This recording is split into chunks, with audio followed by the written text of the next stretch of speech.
On va maintenant parcourir la presse française avec vous, Hélène Frade. Bonjour. Bonjour Hélène. À la une ce matin, l'ouverture du premier centre de prévention et d'insertion par la citoyenneté pour les individus radicalisés jugés récupérables par la société. Ce centre qui a ouvert ses portes à Beaumont-sur-Véron, dans l'ouest de la France, s'apprête à recevoir 30 individus qui n'ont jamais été condamnés, qui n'ont pas combattu non plus, qui ne font pas non plus l'objet d'une fiche S, mais ont été repérés pour leur changement de comportement ou leur endoctrinement, d'après le Figaro, qui évoque un pari incertain alors que près de 11 800 personnes ont été ciblées sur l'ensemble du territoire français pour leur présumé repli identitaire, une apologie du terrorisme ou leur hostilité aux institutions, selon un bilan qui a été porté à la connaissance du journal, soit un bond de 70% par rapport au mois de février dernier. Âgés de 18 à 31 ans, garçons et filles mélangés, les volontaires seront encadrés en milieu ouvert par une équipe d'éducateurs pendant 10 mois, au cours desquels ils devraient recevoir des cours sur l'histoire de la religion, l'islam, ou encore les théories du complot pour développer leur esprit critique. Interrogé sur cette initiative, le sociologue Gérard Bronner, qui va faire partie des intervenants, présente l'ouverture de ce centre comme une première mondiale, mais il prévient qu'il ne faut pas rêver, je le cite. Selon lui, il n'y aura pas de certitude à 100% que cette expérimentation va réussir.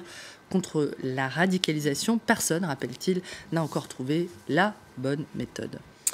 À la une également, ce matin, l'annonce du gouvernement de créer 9000 places d'hébergement supplémentaires pour accueillir les migrants venus de Paris et de Calais d'ici la fin de l'année. D'après la Croix, ce délai va permettre aux villes choisies de préparer leur accueil.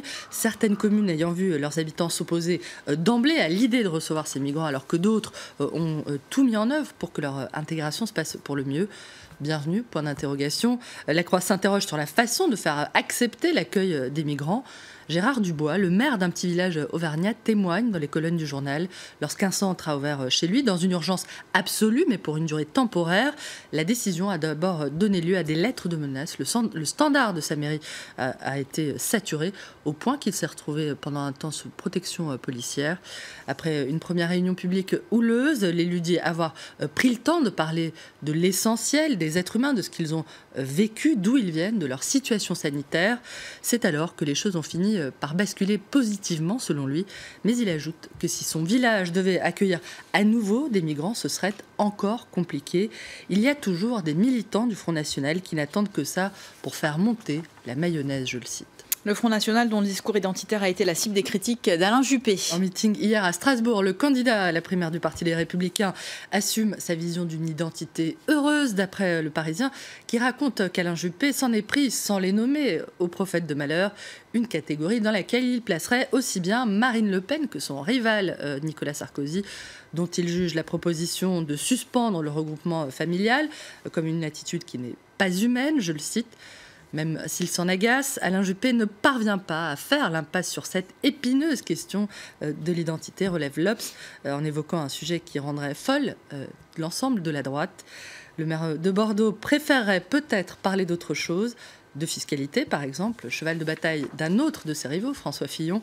Dans une interview aux Échos, l'ancien Premier ministre dévoile le chiffrage de son programme. 40 milliards d'euros de baisse de prélèvements sur les entreprises et 10 milliards sur les ménages notamment, ce qui ne l'empêche pas, on le voit, de fustiger les cadeaux fiscaux faits aux Français qui, selon lui, l'empêchent de relancer la compétitivité et l'emploi. Un mot pour terminer du discours sur l'état de l'Union qui sera prononcé tout à l'heure à Strasbourg par le président de la Commission européenne, Jean-Claude Juncker. D'après l'opinion, ce discours serait très attendu car il va donner le ton du premier sommet post-Brexit qui se tiendra à la fin de la semaine à Bratislava. Juncker peut-il réanimer l'Europe, s'interroge le journal qui montre, on le voit, le président de la Commission européenne tentant de faire bouger la baleine européenne. Inquiet de la dérive nationaliste qui frapperait l'Europe, le journal rappelle que sans rêve ni discipline, aucune aventure collective ne peut espérer réussir.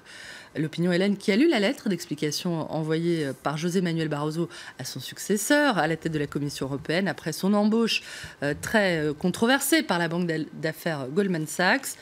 Un courrier où il assure n'avoir pas été embauché comme lobbyiste ni comme conseiller sur les questions liées au Brexit, justement, mais pour donner des conseils liés aux affaires de la banque avec ses clients. Le Portugais qui juge que les actions et le traitement qui lui sont réservés sont non seulement discriminatoires, Hélène, mais apparaissent en plus comme incompatibles avec des décisions prises concernant d'autres anciens membres de la Commission européenne. Merci beaucoup Hélène pour cette revue de presse.